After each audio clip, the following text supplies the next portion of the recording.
उस भगत ने पाला जीत लिया, सतगुरु को गोविंद मान लिया। उस भगत ने पाला जीत लिया, सतगुरु को गोविंद मान लिया। उस भगत ने पाला जीत लिया, सतगुरु को गोविंद मान लिया। उस भगत ने पाला जीत लिया, सतगुरु को गोविंद मान लिया। प्रहलाद भगत नहीं पार हुआ, प्रहलाद पुरी पे वास हुआ। प्रहलाद भगत नहीं पार हुआ, प्रहलाद पुरी पे वास हुआ। ना ध्रुव को आत्म ज्ञान हुआ, जब नारद मुनि से नाम लिया।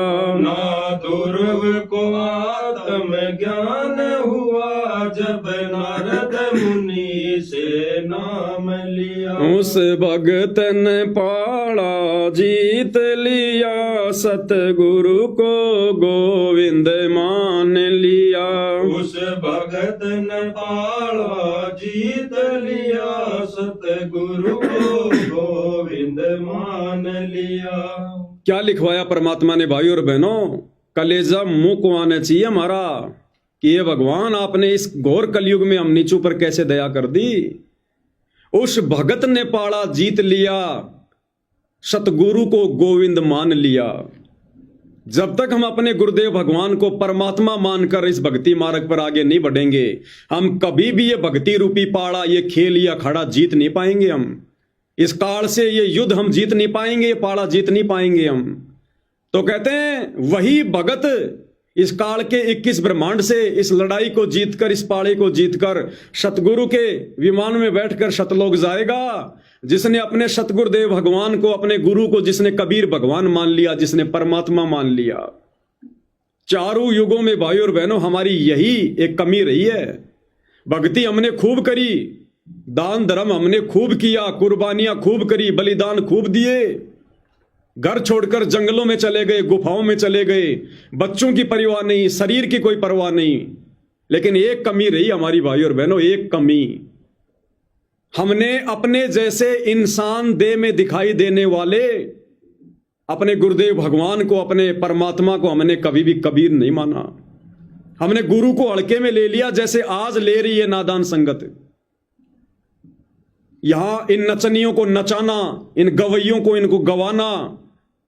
अगर इनको विश्वास होता कि हमारा गुरु भगवान साक्षात यहां बैठा हुआ है, इनकी हिम्मत नहीं होती यहां पर इन लड़कियों को नाचने के लिए खड़ा करने की। अगर इनको विश्वास होता कि हमारा गुरु जेल में भी बैठा हुआ है, इनकी हिम्मत नहीं होती नाचने के लिए लड़कियां लेकर आना। तो यही हमारी सबसे बड़ी कमी रही हमारी। परमात्मा कहते हैं कि प्रहलाद भगत नहीं पार हुआ, प्रहलादपुरी में वास हुआ। जिस प्रहलाद भगत के नाम के किस्से आज भी संसार में गाए जाते हैं, कहते हैं प्रहलाद भगत भी पार नहीं हो पाया। इसी काल के लोक में वो प्रहलादपुरी में बैठा हुआ है। ये तत्व ज्ञान है भाई और बहनों। फिर आप और हमारे पर कैसे दया कर दी गुरुदेव भगवान ने हम नीचों पर। आज वो प्रहलाद भगत भी आध्यात्मिक मामले में आप और हमारे पैरों के नाखून के बराबर नहीं है, जिसके गीत गाए जाते हैं, जिसका इतिहास पढ़ाया जाता है। तो आप और हम कौन आत्माएं हैं सतगुरुदेव भगवान की, और कौन है हमारे सतगुरुदेव भगवान जिन्होंने आज हमें इस पौड़ी पर लाकर खड़ा कर दिया, मोक्ष के अंतिम सीढ़ी पर। वो प्रहलाद भगत भी पार नहीं हुआ, उसका प्रहलादपुरी में वास है।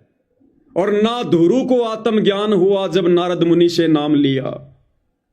वो ध्रुव जो परमात्मा प्राप्ति के लिए 6 साल की उम्र में घर छोड़कर जंगल की तरफ जा रहा था, रास्ते में यही कबीर परमात्मा सतगुरु रामपाल जी नारद मुनि के रूप में मिले, उपदेश दिया, भक्ति दी, मंत्र दिया।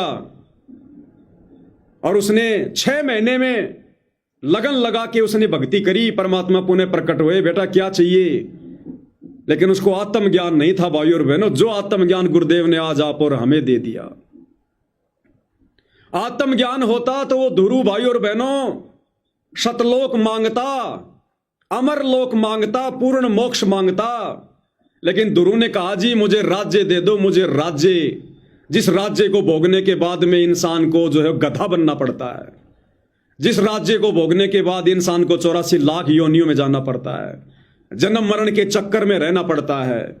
धुरु ने राज्य मांगा, मोक्ष नहीं मांगा, क्योंकि उस आत्मज्ञान की दया इस कबीर परमात्मा सतगुरु रामपाल जी ने धुरु के ऊपर भी नहीं करी, जो आज आप और हमारे ऊपर कर दी भाई और बहनों।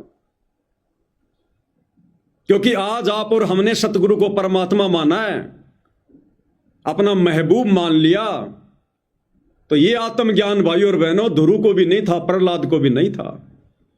तो आप और हमने अपनी किस्मत को सराहना चाहिए और गुरुदेव भगवान के उपकार को याद रख के आंखों से आंसू निकालने चाहिए कि हे परमात्मा, हम जैसे 2 कोटि के कलयुगी जीवों पर जिनकी कोई औकात नहीं है, आपने कैसे दया कर दी परमात्मा। आप तो वास्तव में धन्यवाद के पात्र हैं परमेश्वर, धन्यवाद के पात्र। ऐसे जब हम गुरु का एहसान जताएंगे, उनकी महिमा करेंगे, शत महिमा, जो चमत्कार जो कारनामे उन्होंने किए हैं, तब गुरु प्रसन्न होता है भाई और बहनों। इन किराए के भांड के इन टट्टुओं से प्रसन्न नहीं होता, इन नचनियों के नाच को देखकर सतगुरु प्रसन्न नहीं होता।